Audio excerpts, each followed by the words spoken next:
Kamusta po mga kabayan? Sana po sa maayos po kayong kalagayan. Ang inyong lingkod po ay nagbabalik at tayo po ay magsama-sama magkomentuhan dito po sa Tambayang Makabayan. Komentuhan po natin mga kababayan, ito pong Amerika, laban po sa ICC. At nagsalita po ang Secretary of State ng United America, ang United States of America, na si Secretary Rubio, mga kababayan. At plano na po nilang planong palawakin ang mga hakbang ng Amerika laban sa ICC. At plano na nilang buwagin ang ICC. Napakagandang balita po ito, mga kababayan. Dahil alam naman po natin ang ICC ay gamit na gamit po sa politika, di umano. Dahil yan po ang nakita natin na nangyari po sa dating Pangulong Duterte, na gamit sa politika. Pera-pera yata ang labanan. Hindi po ba? Napakagandang hakbang po ito ng Amerika. Pakinggan po natin ang kanilang Secretary of State na si Marco Rubio. Nangako si U.S. Secretary of State Marco Rubio na bubuwagin ng Estados Unidos ang International Criminal Court o ICC at hinikayat ang iba pang bansa na makiisa sa kampanya ng US laban sa nasabing hukuman. Ayon kay Rubio, ginagamit umano ng ICC ang international law upang usigin ang mga opisyal at sundalong Amerikano, kaya dapat itong tutulan. Kabilang sa mga nakikitang hakbang ng Washington, ang pagpapataw ng sanctions, pagbabawal sa paglalakbay, at pagbawi ng mga visa ng mga opisyal ng ICC. Nanawagan din ng Washington sa mga kaalyadong bansa na umalis sa pagiging miyembro ng ICC, itigil ang pinansyal na suporta rito at tutulan ng otoridad nito na litisin ang mga opisyal ng Estados Unidos. Independence is our birthright. We will never let foreign bureaucrats take that away from us.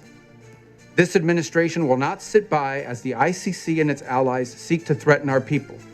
If they believe they can deprive us of our sovereignty, we will teach them the full meaning of American resolve.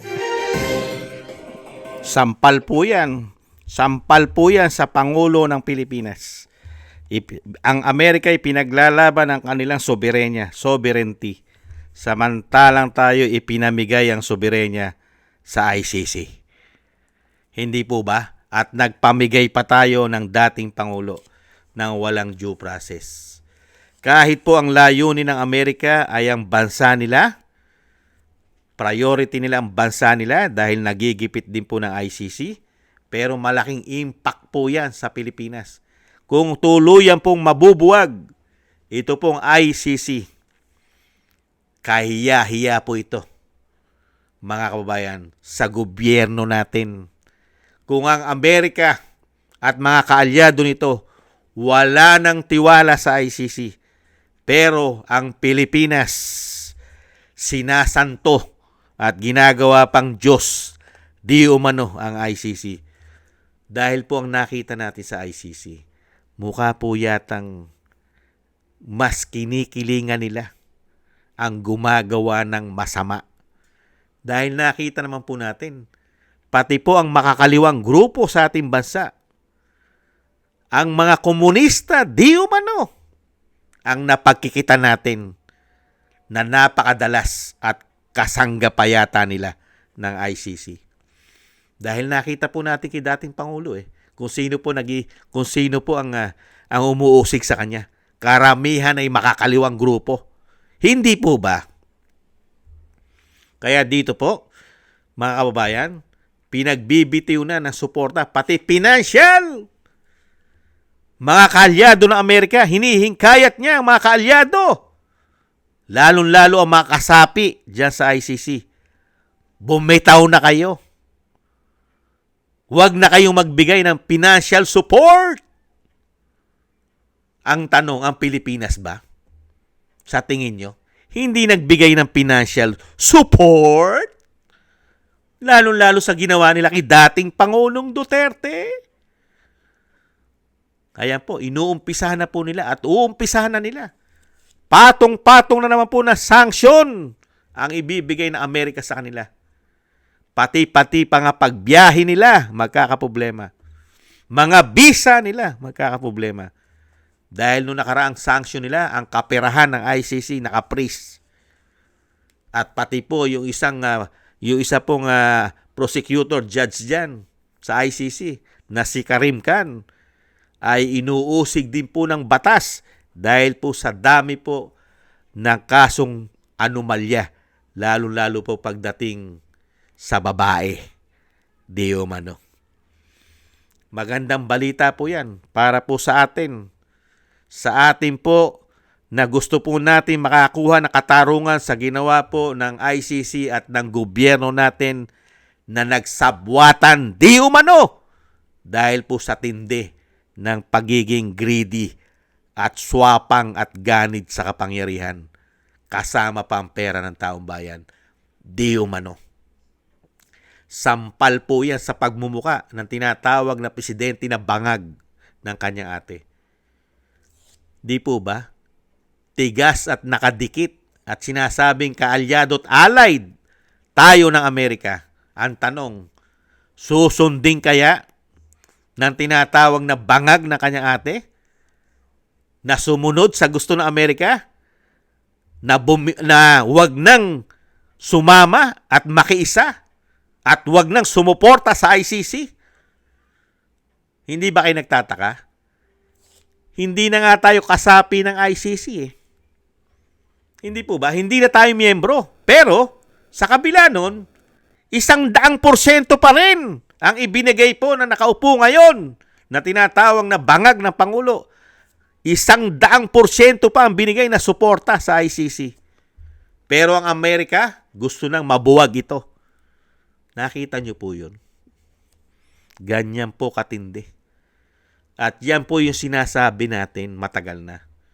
Ang karma. Darating at darating ang karma. Di po ba? Napakayayabang at napakakaangas. Di umano. Di ba ng ICC? Ang tingin nila sa sarili nila makapangyarihan sila. Akala nila walang bansa katulad ng Amerika na kukundinahin ang ginagawa nila. Nakikita ng Amerika na sila ay hindi na para sa tama. Para na po sila sa pera-pera, di umano. Nagagamit na sila. Politikal. Hindi kaya. Kaya po, sana po, kahit po itong ginagawa ng bansang Amerika, at syempre po sa ginawang statement po ng kanilang Secretary of State na si Marco Rubio, kasama na rin po tayo dyan sa laban nila. Dahil pagkatuluyan na pong buwagin at mabuwag na pong ICC, ibig sabihin yan, mawawala na rin po ng saysay ang kinakaso nila sa dating Pangulong Duterte. Dahil buwag na po sila. Hindi na po sila magpapangsyon kung tuluyan na po silang bubuwagin ng Estados Unidos at ng kakampi at sasama sa Amerika. Hindi po ba? Kaya ang hiling natin mga kababayan, magsama-sama po tayong manalangin at magdasal na sana po sa lalong mabilis ay mangyari na po ang sinasabi ng Amerika. Sa lalong mabilis ay tuluyan na pong makuha ng ICC ang kanilang karma. Hindi po ba? Mabuwag na po sana sila sa lalong mabilis. Isama po natin sa dasal at panalangin na mangyari po sana sa lalong mabilis ang plano ng Amerika na tuluyan ng mabuwag sa plano nila. Mangyari po sana sa lalong mabilis. At tayo po'y nagpapasalamat sa Amerika dahil sila rin ay pinupuruhan ng ICC. Hindi lang po ang pamilya Duterte, hindi lang po ang dating Pangulo, pati po ang gobyerno ni President Donald Trump ay pinupuruhan din ng ICC. Kaya nga po, nakakuha sila ng katapat. Akala po kasi nila, kakayanin nila ang Amerika. Akala kasi nila ang presidente ng Amerika ay isang bangag. Di umano. Hindi, yun po ang pagkakamali ng ICC. Hindi po bangag ang presidente ng Amerika. Hindi po ba? Hindi po katulad ng presidente ng Pilipinas dahil mismong ate niya ang nagsasabi na ang kanyang adeng ay bangag. Hindi po ba? At syempre, ang bansang Amerika, lalo-lalo ang mga presidente ron, ay hindi po sakim sa kapangyarihan. Nag-i-step down. Hindi po katulad sa ating bansa. Gusto pa extension kahit minumura ka na. Kahit bagsak na ang popularidad mo. Kahit negative ka na. Kapit tuko ka pa rin sa kapangyarihan. Hindi po ganyan ang bansang Amerika. Hindi po ba? Maraming salamat po kay President Trump at sa kanya pong secretary na si Marco Rubio, ang Secretary of State. Thank you po sa inyo. At least nakita nyo ang ginagawa ng ICC na hindi na po sila para sa katotohanan at para sa tao.